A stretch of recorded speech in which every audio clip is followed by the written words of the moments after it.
क्या आप जानते हैं कि एक बार बुद्ध ने एक मशहूर सुंदरी के अहंकार को सिर्फ एक नज़र से तोड़ दिया था। उस स्त्री को अपनी सुंदरता पर इतना गुमान था कि उसने बुद्ध को चुनौती दे डाली। बुद्ध ने उसे कोई उपदेश नहीं दिया, बल्कि उसे समय का आईना दिखा दिया। एक राज्य की सबसे सुंदर नर्तकी थी जिसका नाम था आम्रपाली। उसे अपनी खूबसूरती पर इतना गर्व था कि वो बड़े बड़े राजाओं को अपने इशारों पर नचाती थी।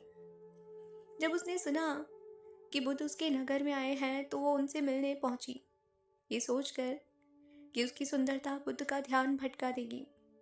वो बहुत ही कीमती रेशमी वस्त्र और गहने पहनकर इत्र लगाकर बुद्ध के सामने गई। उसने बुद्ध से कहा, भगवान, क्या आपने मुझसे ज़्यादा सुंदर कुछ देखा है?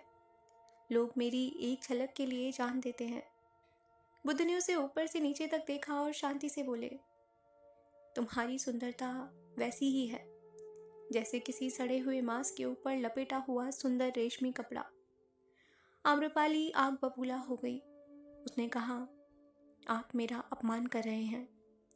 बुद्ध मुस्कुराए और बोले, नहीं, मैं केवल सत्य देख रहा हूँ। यदि तुम इस त्वचा को हटा दो तो अंदर वही हड्डियाँ, रक्त और गंदगी है जो किसी भी आम इंसान में होती।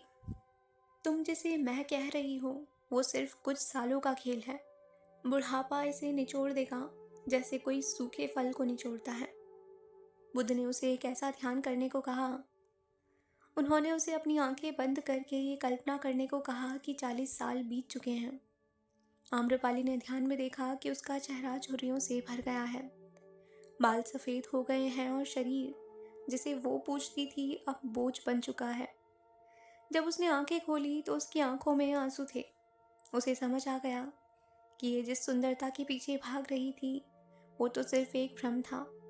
हम अक्सर बाहरी चीज़ों, लुक, पैसा, स्टेटस पर बहुत घमंड करते हैं। बुद्ध सिखाते हैं कि चीज़ समय के साथ खत्म हो जाए, वो असली नहीं। असली सुंदरता हमारे चरित्र और जागरूकता में होती है।